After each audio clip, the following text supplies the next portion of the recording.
I'm like, I thought there was like this Hippocratic oath that you had to take. And he's like, well, no, actually, that's American. But yeah, I don't know. Crazy, eh? Like, you found a place, a guy that'll take them, though? Ukrainian? I found one. The ALLAN contacted me. Her husband is diabetic and asked for some of the masks and some of the one type of machine there.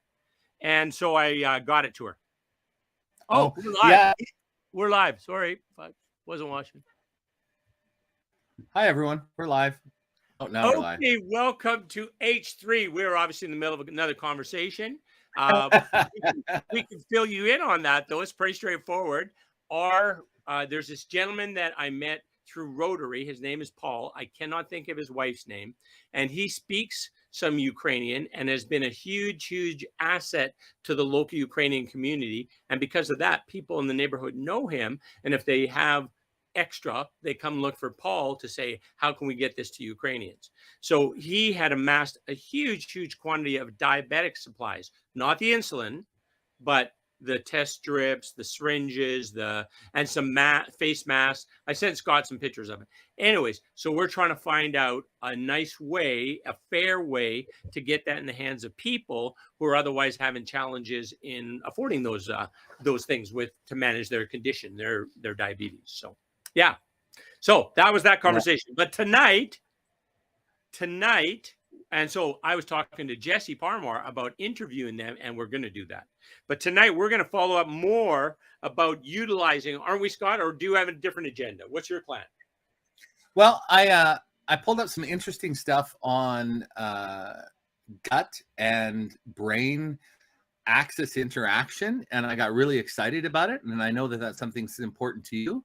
And some recent stuff has come out that I thought we should discuss because it has a lot of applications that I think people are going to be excited about. Well, that sounds amazing. I did want to just comment to our viewers, though. One thing that you might want to try, I was inspired by Scott, who last show had said about him using ChatGTP to kind of ask questions about things he should change in his life to enjoy a more energy, better health. Right, Scott? Is that a fair statement? Yeah, and we're gonna do that next week. I'm sorry, my daughter had an accident tonight, everyone. So the show we planned, she's having trouble getting into emergency to get stitches, and I had to fix it. And so our show's schedule is a little bit off tonight. But yeah, I still plan to do that next week, Al. So okay, carry on. If you want to do it. If you want to do it. Yeah, next week is fine. Go, Scott. Yeah, we want to hear more about CAT and how this worked and what is the system working the way it's supposed to? Yeah, I was really disappointed. So in college, I took 2 years of pre-vet. I grew up on a ranch. I'm pretty confident doing sutures and stitches and things like that. Okay, I'm not don't kick my door down and arrest me. I'm not practicing medicine, but I'm a little more advanced than first aid, right? And I've taken courses in, outdoor injuries and trauma and things like that. Anyway, so Kat today wiped out on the deck, I think, in the backyard, and came down hard on the one side of her head, right? So she comes in the house and all I can see is blood and her holding her eye, right? So of course, being dad, I flip out that she's jabbed herself in the eye or something. Get the blood cleaned up, get everything, and it turns out she's got a laceration above her eye and another one on the corner of her eye. Hey, Scott, is it appropriate to show that picture? Share that picture? Yeah, I think so. Yeah. Go ahead. I don't have it on this computer though. Oh, okay. I'm sorry, man. I have it on. I would have it. You sent me a text, right? Yeah. All right, hang on just a moment. Just a moment. Ooh. Oh my goodness, I got a lot of text. Doesn't matter. You go ahead. Anyway, so it was, yeah. I don't know exactly, like if she did it in the park or the backyard or where. Anyway, not important to the story. So I cleaned up the cuts and I put butterfly stitches on them. But the one above her eye, I was a little bit worried about because it's on her face, right? She's a teenage, well, not a teenager anymore. She's 21, 22. And, but anyway, no one wants a bunch of big scars on your eye. And I was worried because, if she had, when she fell or whatever, if she had damaged the optical bone or the socket in any way. So we decided that, yeah, she should go get it looked at. So she went to contacted Lethbridge, and they're like 6 hours wait or something. So she went to Raymond, which used to be okay. And I grew up in Bentley, Alberta, for those you know that where is. And Peter Lougheed, do you remember old Peter Lougheed, Al? Yes, I do. Yes. And the Heritage Trust Fund, and he went around and built all these hospitals in small communities. And Yeah. then somebody else went around and closed them all because they weren't busy. Yep. Yeah, they weren't busy enough. Anyway, Bentley was one of the ones that were closed, but Raymond's still open. Not that that was a Heritage Fund hospital, but anyway, so not knowing any difference, we went to she went to Raymond. Can you see that now, Scott? Yeah. Yeah. So check out those cuts that Kat got there. They were pretty. So they're, this one here was the top one I was a little bit worried about, and this one down here by her eye, I was, anyway, this is after I cleaned them up, and when I had then when I put butterfly stitches on them, I could have glued them, but I thought if a doctor was going to stitch them, I'd leave them alone. Anyway, so she went to Raymond. A friend drove her to Raymond. They got to Raymond, sat in Raymond for a long time, and then were told that since they were from the city, they had to go back to the city, that they wouldn't see them in Raymond.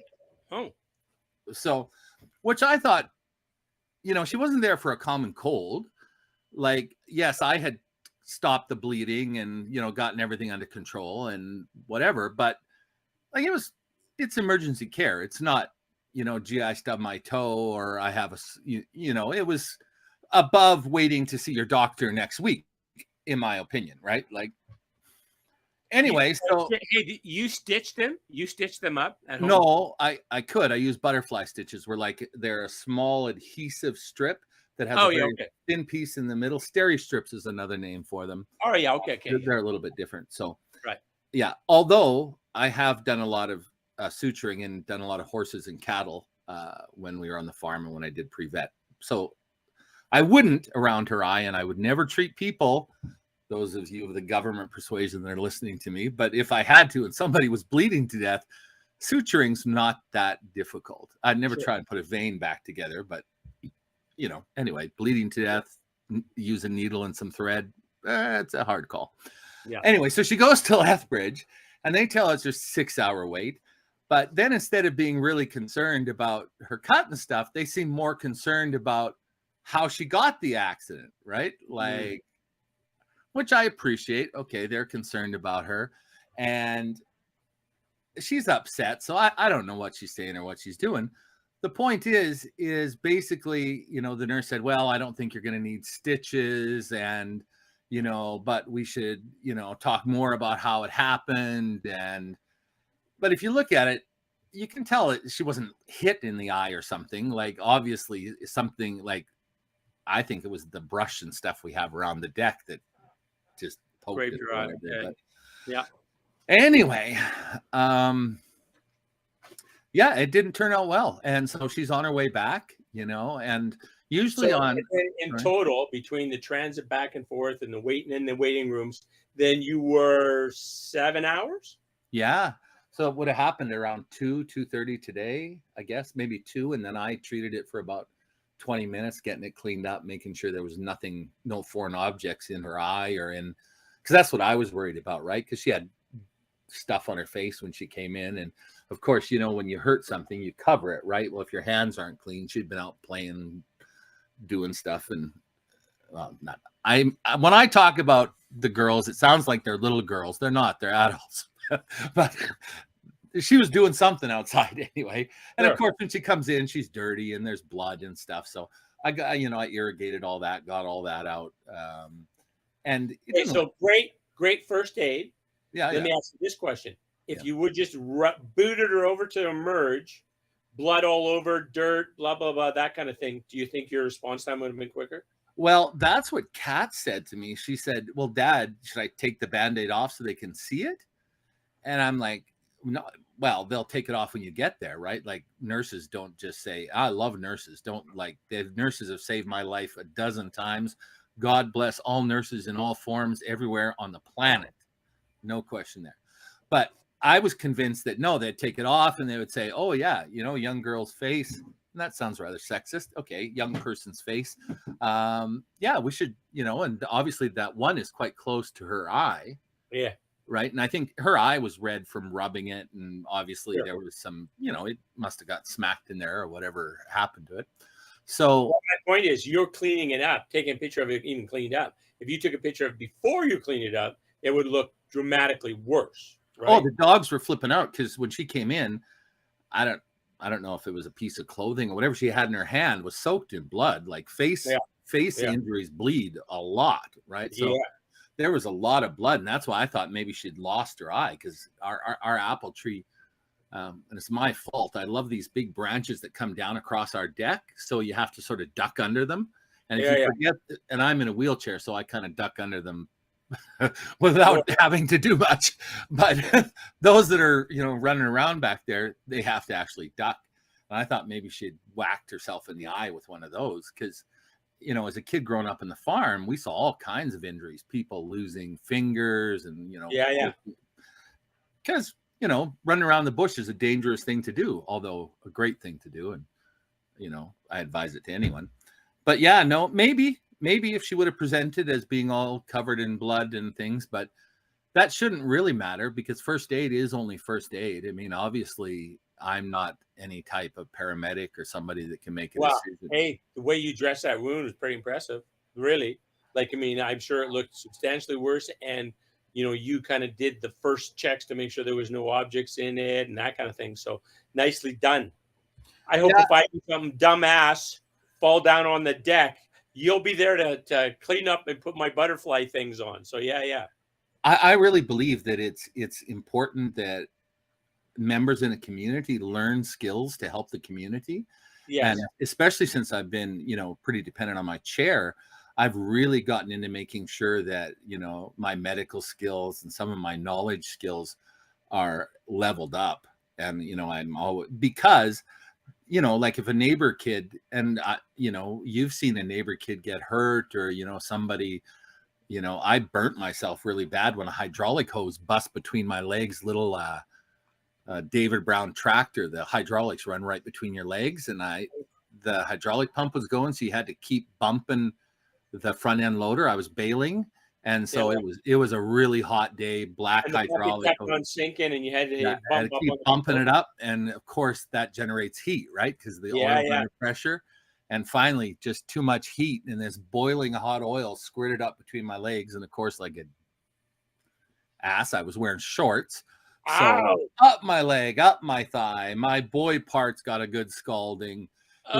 My grandfather's across the field, and he said I jumped up like some kind of savage and was doing this dance on the tractor, trying to get, and ripping my shorts off. And he wondered, what the heck is that crazy kid up to now? Wow, that would have hurt like crazy.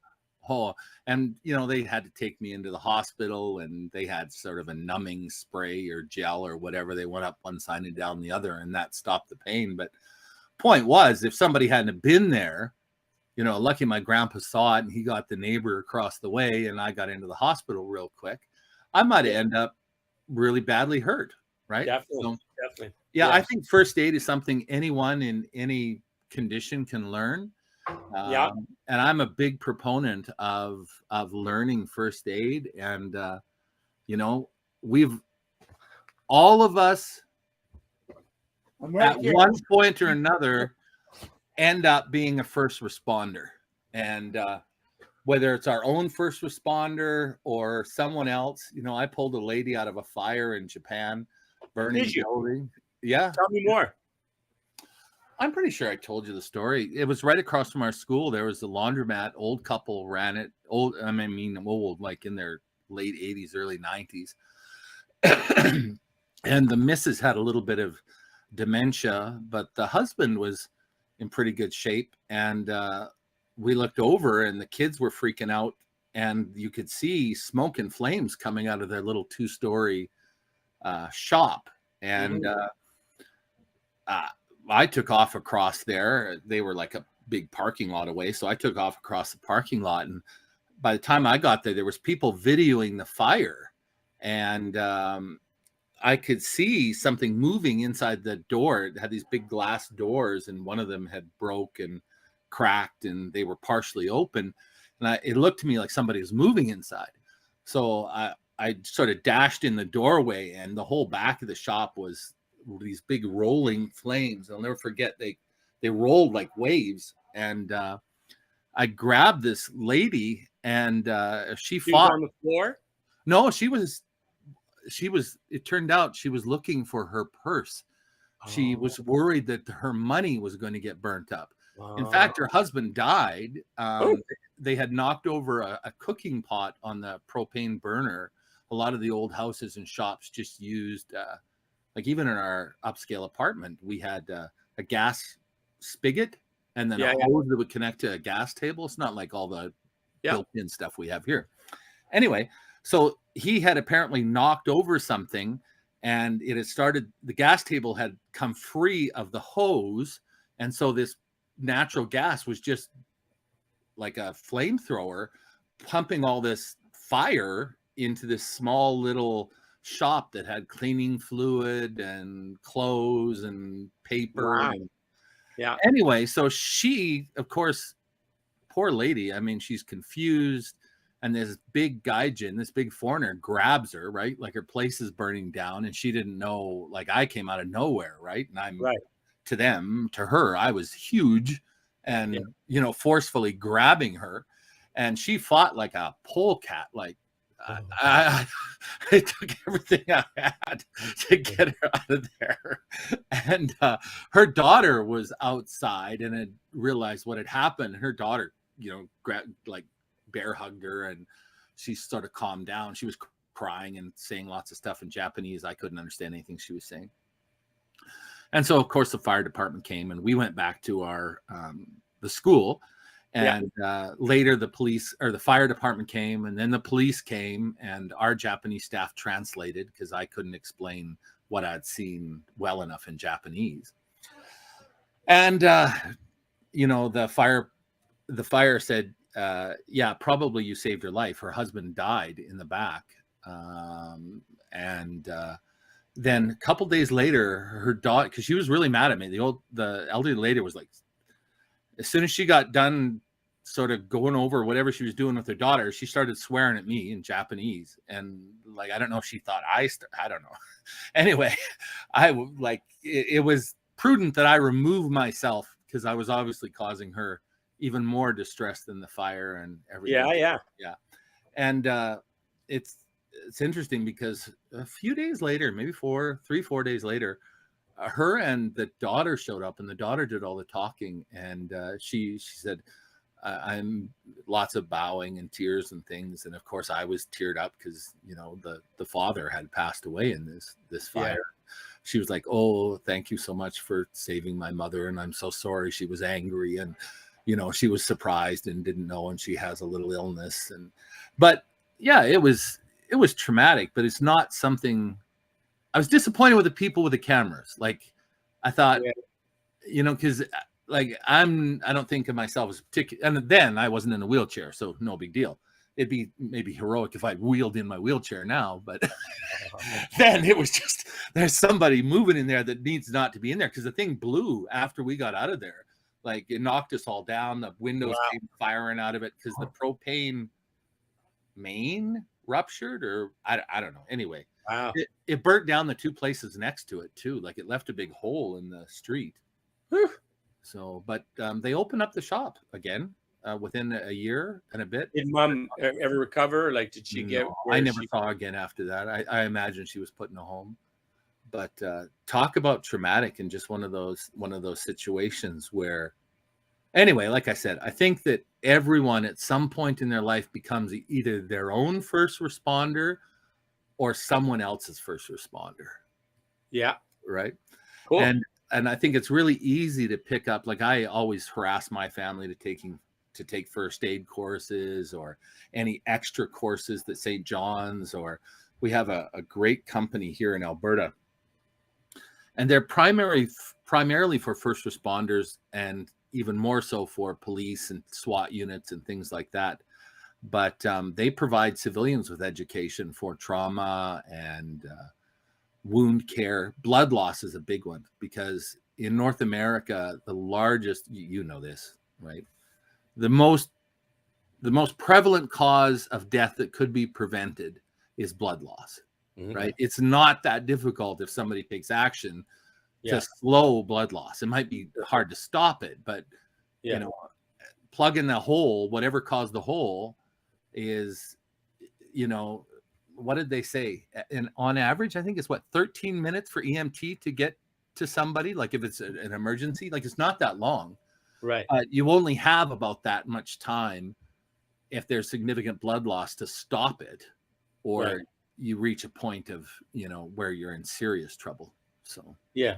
Anyway, so I was disappointed today that that they would, like, maybe there was people with limbs cut off. I don't know, but certainly Kat should have been seen by somebody in the bastion of public health that we have. Yeah, that would make sense. Yeah, it's surprising she didn't. Have you had, like, I don't know, when I have my experience with home care in Lethbridge has been fantastic. Like, you know, the nurses and they're not quite nurses, but they're health providers. I don't know what their actual technical designation is, are fantastic in Lethbridge. But I think the hospital is overwhelmed. Yeah. Have you had any experience with that recently? Well, no, not really. I mean, I've taken Crow to emergency before, but then we also probably don't do the pre-emergency wound care like you do. We just take her, you know, bloody rag against your face and take her in and then have them do it all. And we generally have got pretty good turnarounds on that. So, but yeah, that's it. Well, Kat asked me, and I said, like, no way. You know, of course they'll triage you, which they always do in emergency, and they'll see you, right? But had she walked in with that big gob of bloody whatever she was carrying when she came in the house and almost stopped my heart, oh, I'm sure they would have seen her quite quickly. Yeah. Maybe I did her a disservice by cleaning it up and putting. Well, hey, maybe you did it well enough that they look at it and say, "Oh yeah, we're not going to improve on that unless we're plastic surgeons. We're not getting better, so this should heal up fine." Well, that's what Raymond told her. Raymond said, "You know, we can't see you anyway." It sounded like maybe it's a new rule that out of town hospitals can't see people from the city. Okay. I don't completely understand. Isn't it all Alberta Health? Like, isn't it the same health authority? Maybe it is, but if it's a matter that the dentist or the doctors just say, you know, these are as many hours I'm working in a day, so don't call. I'm not good. So they got no staffing for emerge, you know, that kind of thing. I'm not saying that's the case, but that could be the case, right? So, well, and nurses and doctors are crazy overworked right now. Yes, and coming out of the pandemic, as you know, we lost a lot to stress and working conditions. Yeah. True. You know, it was just too much. And I know that. So Corolla went to the doctor on Wednesday morning. Our doctor is in Raymond. We live out of Lethbridge a little bit, and our doctor's in Raymond. And yeah. Anyways, she didn't have so she called. And they said, "Oh yeah, here's an appointment in 6 days or something like that." And she said, "Oh, I'm in a lot of pain right now." And so they said, "Just come down and we'll get it worked in." And so she went to the clinic, and her normal doctor was there and responded and helped her. So yeah, so yay, Dr. Napier, thank you. So yeah, I had a really weird one. Speaking of doctors. So my doctor, I'm on pain medication, which you know, and anyone who listens to the show probably knows. And so my doctor, Dr. Collins, great doctor, taking a little bit of a holiday, muchly deserved, man. I don't know how those men and women stay sane, little on the small amount of holidays and they take, given how much stress they're under. Much deserved. Like I'm glad he's taking the breaks, like any break. Yeah. But one of my breakthrough medication, my short-acting medication, for whatever reason, didn't get renewed between his office and Costco, which is where I go. Yeah. And so we went in to get their computer shows 0 refills, but then it has a refill date, right? And so the pharmacist at first, or the staff, said, no, nothing we can do. Got to talk to your doctor. Called into my clinic, and they're like, yeah, the stand-in doctor can't prescribe opioids. Oh. And I'm like, okay, so what do we do?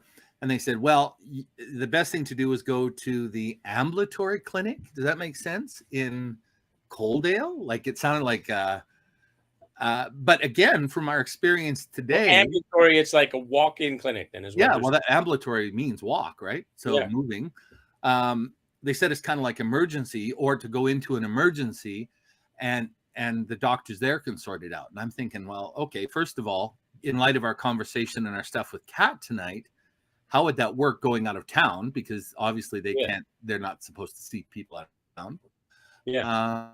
Number two, if the stand-in doctor at my own clinic can't prescribe a refill for like the week or whatever until the doc gets back, how is some doctor who doesn't know that I'm not a junkie make that prescription? Right? Like, that doesn't seem to make, like, the doctor in the clinic has all my data. He could talk to my doctor's nurse and say, you can see what's the deal in this guy? It's that's an active treatment that you're going through, and it was prescribed by, makes sense. And so, like, if I go into a strange doctor and say, oh yeah, I'm on all this medication and I need more, he's going to be saying, okay. And why aren't you seeing your doctor again? Oh yeah, my doctor's on holidays. Nudge, nudge, wink, wink.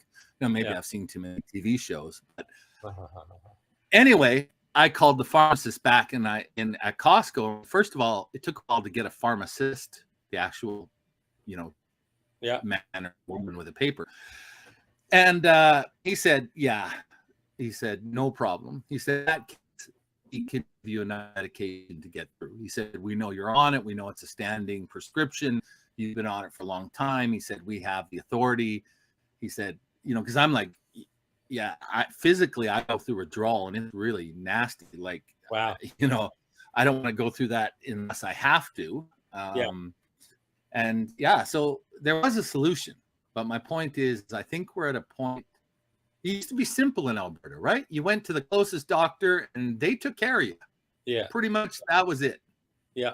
Am I wrong in that? Was that just my narrow Bentley view of point of it all? No, I think that's very true. And I think also it was kind of like where, I know that everybody's concerned about what their taxes cost and that kind of thing. But when it comes to healthcare, if you don't got health, you don't have anything, right? And so spending money on healthcare so that people have the resources they need when they need it, super, super important. And if that means we got to pay more tax, I'm okay with that. Like, as long as that's where it goes, right? Yes. Because that's my concern, is because when you look at the first responders and you look at the doctors and the nurses and the technicians, it's not like they're getting rich. If you know what a regular GP makes, they don't make a lot of money for the stress and decisions they're making every day. Yeah. No, that makes sense. They make more than like a street sweeper or a bartender. I bartended, so that's no slight on bartended. I've probably swept a street or two. I certainly cleaned a barn or two. No inference meant there. But the point is that they have a lot of stress, in my opinion. Like doctors and nurses who are making those life and death kind of choices, or something that could cripple somebody. A lot of nurses have to make those decisions. Do I call, an attending, or is it okay till morning? Or lots of stress. Yeah. Yeah. So makes sense. But I don't think that they're overcompensated in Alberta. No. Would you say they were? No, I don't think so. No. So yeah, I'm for paying more as long as it goes to the system that it was intended to go for, right? Like that's important, I think. Yeah. Hey, by the way, have you just in your have you ever tried? I'm not saying this is appropriate for your current situation, or you've got it resolved, so you don't worry about it at all. But have you ever tried like the virtual doctor type service through the public system? Have you tried that? Well, I think I mentioned before, my endocrinologist and the neurologist, I forget what the other one's specialty is. I've only met them through telehealth. I hear their voices all the time, but I've never actually seen a picture of them. Okay. And when I was dealing with the bariatric clinic in Edmonton, I used to go into the basement of the hospital with my healthcare manager, and we'd do video telehealth. Yeah. So Cool. yeah, inside of the main system I have, and it's excellent. Like No. I know and I think I have a bit of white coat syndrome. Oh. You know, I get anxious, of course, 4 months in hospital in coma will do that to you. Yeah. But over the phone, I'm sitting in my own house, and I don't get all stressed out. Like when I go, we always joke about, my doctor says, oh yeah, we add 10% to his blood pressure because he hates seeing us. Yeah. And it's true. Everything, my blood pressure goes up, and I'm Yeah. sweating, and even Yeah. though I love my doctor and his nurse is great and everything's, cool. So Corolla has super white coat syndrome too, eh? Like she stresses about her blood pressure all the time. Now she's got it under control. It's working well. But if she actually made a doctor's appointment, then she goes, it'll bump right up. Like, yeah, it's serious. And that was sort of our topic today until Kat wiped out and provided a new hot topic for today. Is that when I was looking over, I put sort of landmines on the internet that when something new pops up over something we've talked about, it notifies me. It's like a filter, right? It says, okay, this topic came up again. And we did a show on gut health and microbiomes in the gut. And so one of my filters popped up on that today. Yeah. And because everything was so crazy, and I didn't want to, go into our show that we have planned on asking, OpenAI ChatGPT. And it was on something called, and this sort of blew me away. I'd never heard of this before. Probably you have, because you're way better at this stuff than I am. Something called psychobiotics. Psychobiotics. Have you ever heard of psychobiotics? I have not, Scott. Inform me. Yeah, well, that's what I thought. So my filter is true. It is kind of new. And what they've been studying it since the first big study was about 2017. So that's 6 years now, which isn't a lot in terms of medical studies. But they've started to find a link between gut health, or help me with the name, what's it called? The microbiome. The gut microbiome and mental health.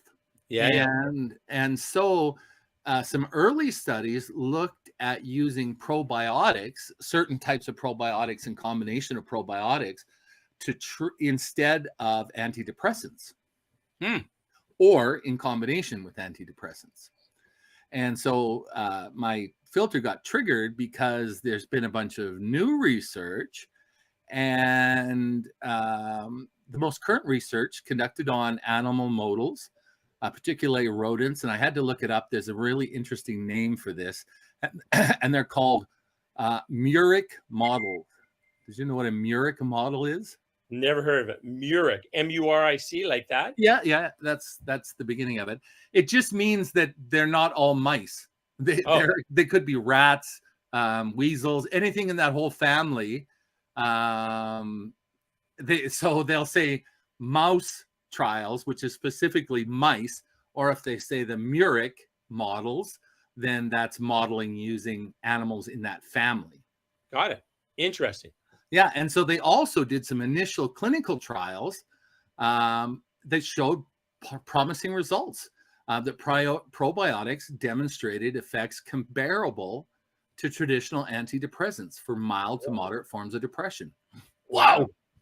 Yeah. Because have you ever taken an antidepressant?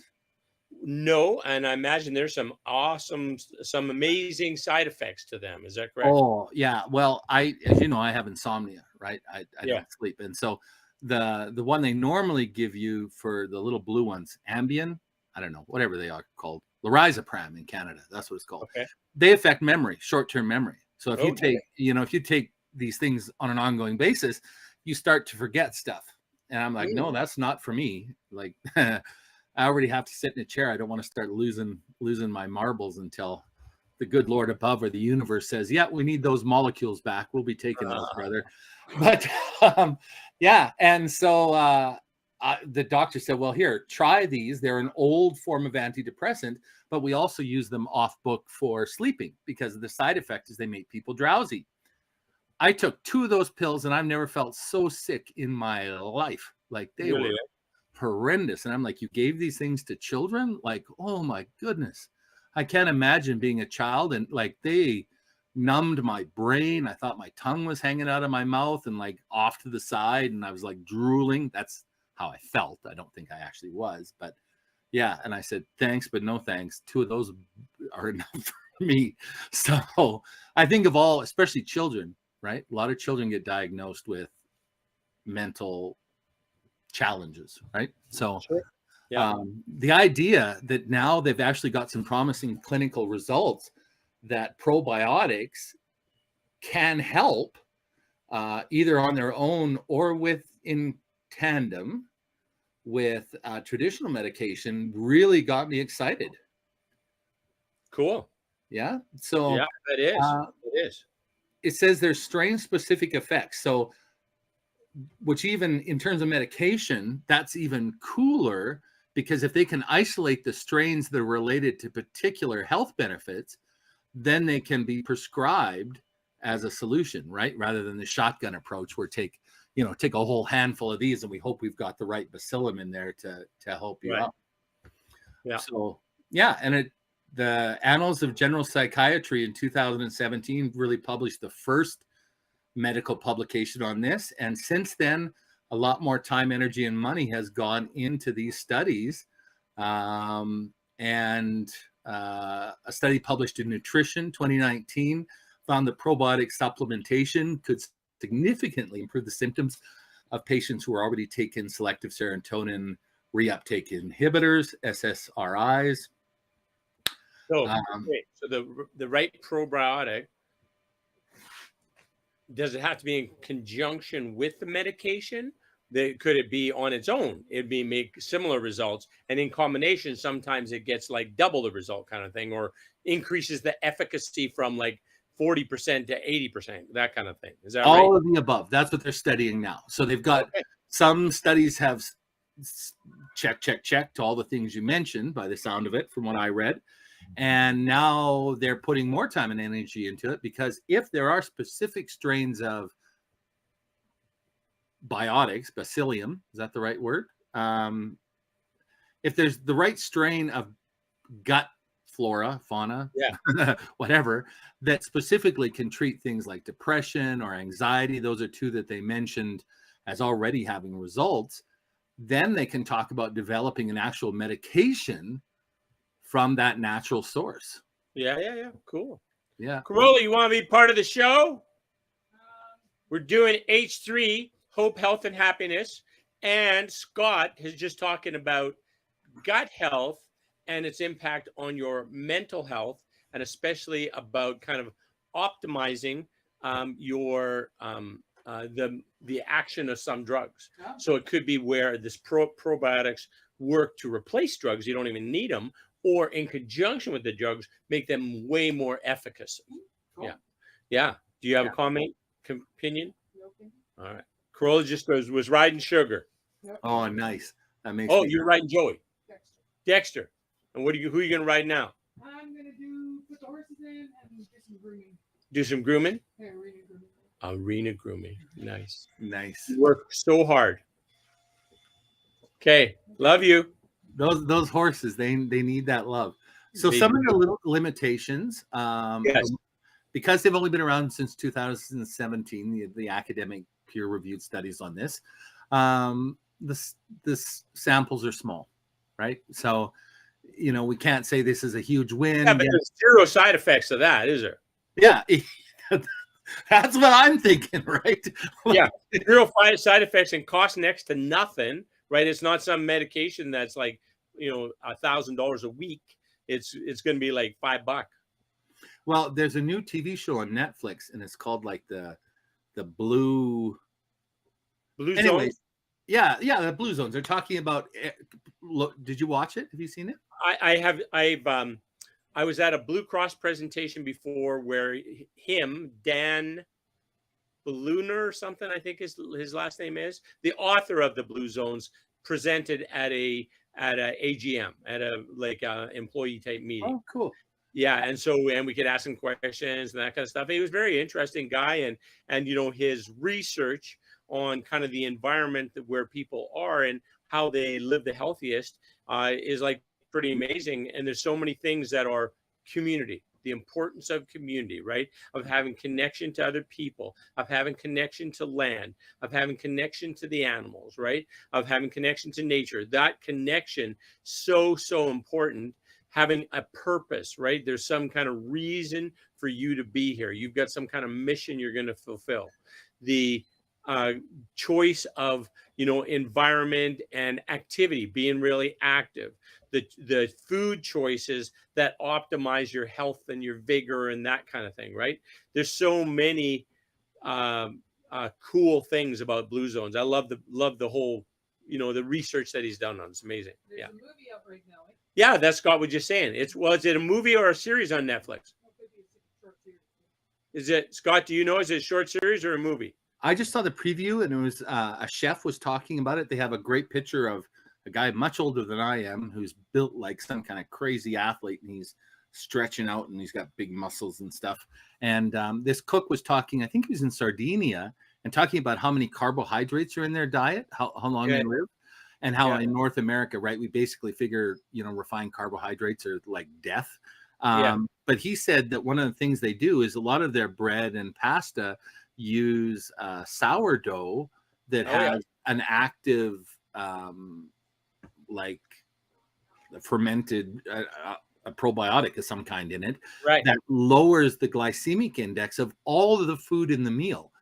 So by eating this bread made a particular way, it sounded like Kroll is just adding it has to be real sourdough bread, you say.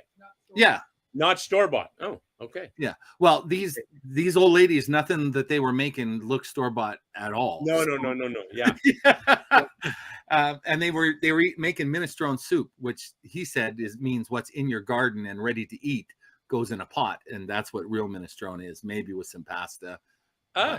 Yeah. Anyway, so I'm going to look into it. But so sample size is one of the major criticisms. The other one is that most of the studies have been short-term, ranging from a few weeks to a couple of months. Longer studies are required. Fair enough.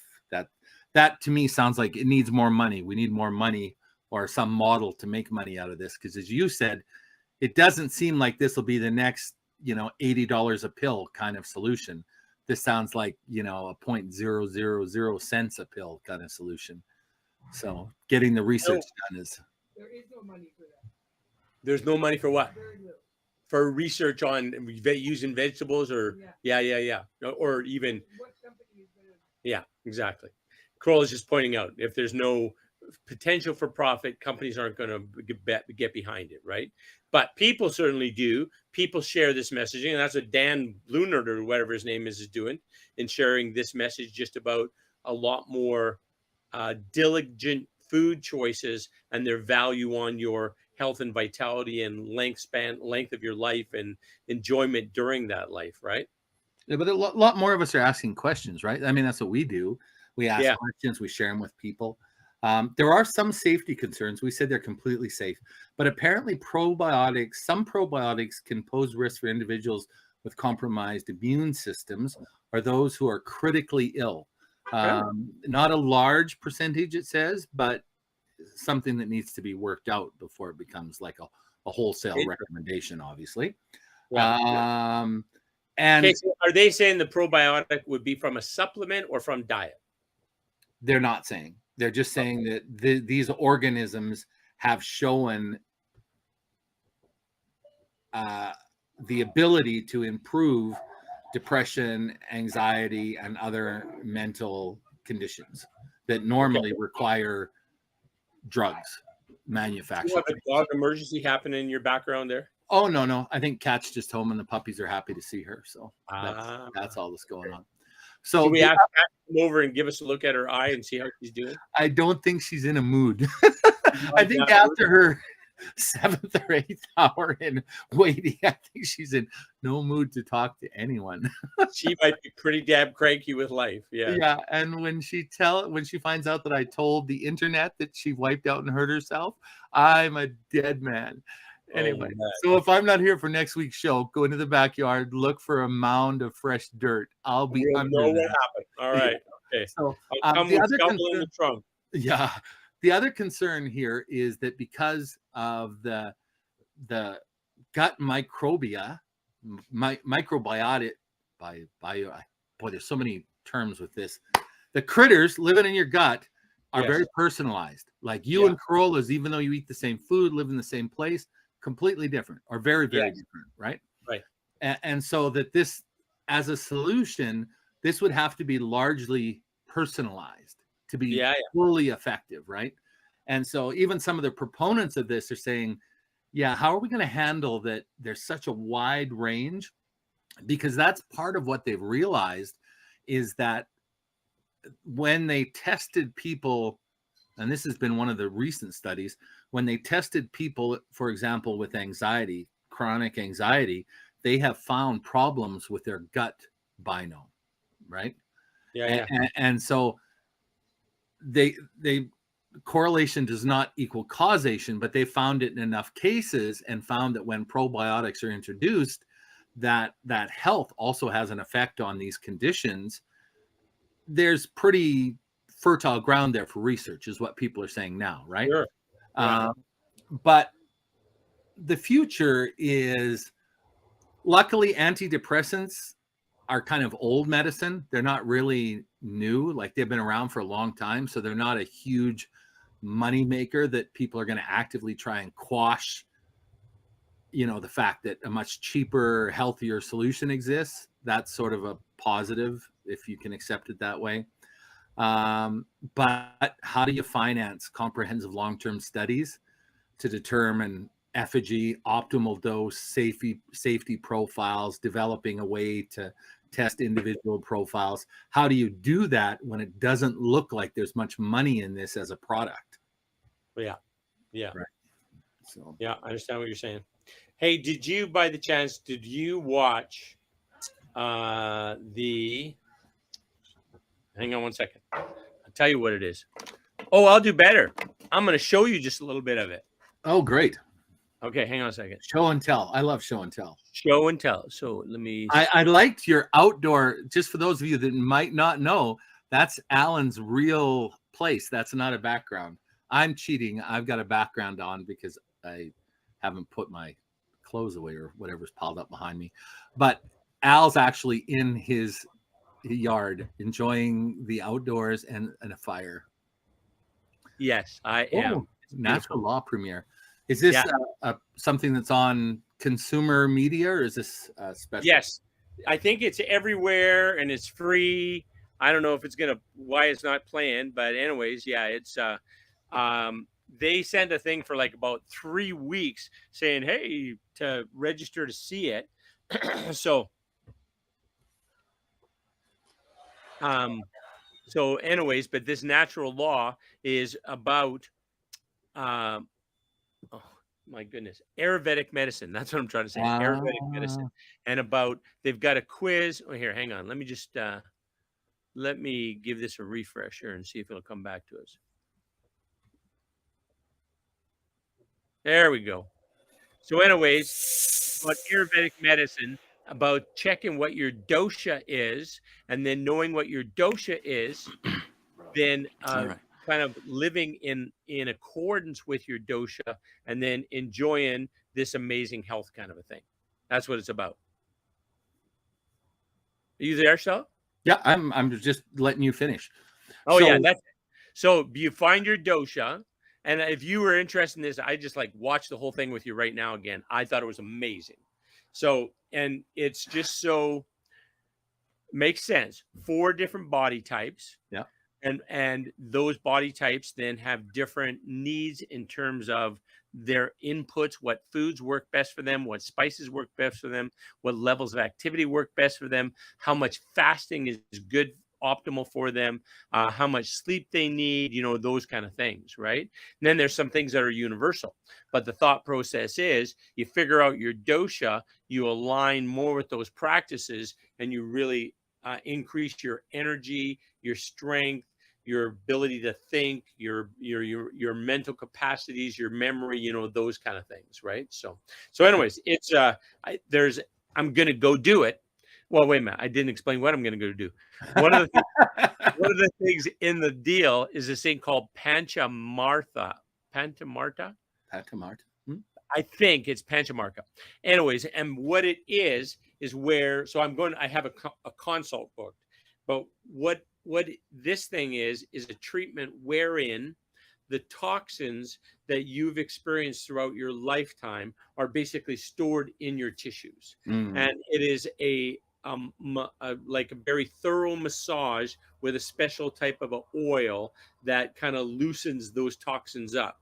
And then like a poultice type thing that is created with special herbs and plants and such that they brew in this thing, and then they rub that where they've kind of done this preparatory massage, and then in so doing, it just kind of draws all these toxins out of your body. So you have this kind of like transformation, and it's really exhausting to have this done, right? Like you need to rest a whole day kind of thing afterwards. Wow. But then as you restore, as you have a big rest and come back, it's kind of like you are kind of like 10 years younger on the biological age kind of thing. Just to like dial that back. So I'm interested in trying it. Is it local, or do you have to go away for it? Well, I'm going for a consult in Calgary, and then that's also where they do it. I think there's also a place in town, but I'm waiting for them to get back to me, because it's actually kind of like 3 days is what it is, right? So wow. Yeah, so it'd be better if it was local. Well, hey, video that journey for us, or at least let us know how it turns out. I'd like to see the oil apparatus and the poultice. That sounds very interesting. Yeah. Well, in that video that I just showed, that natural law, they do give a little example and description of it. And really the description I just gave you is what I gleaned from the video. So like, I'm no expert on it. I just like, oh, well, that looks interesting. Right.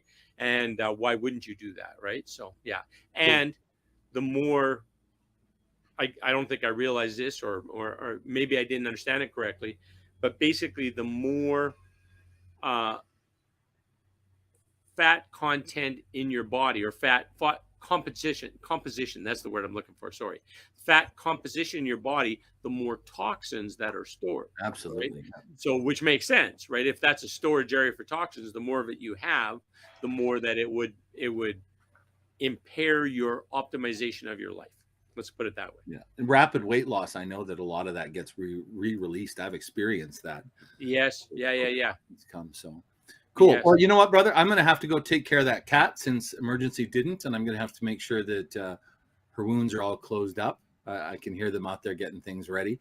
So next week, we're going to be talking about, and Al's donated to us some of his, so I'll publish that before we talk, don't you think? Yeah, sure. Whatever. You decide. Yeah. Fine with it.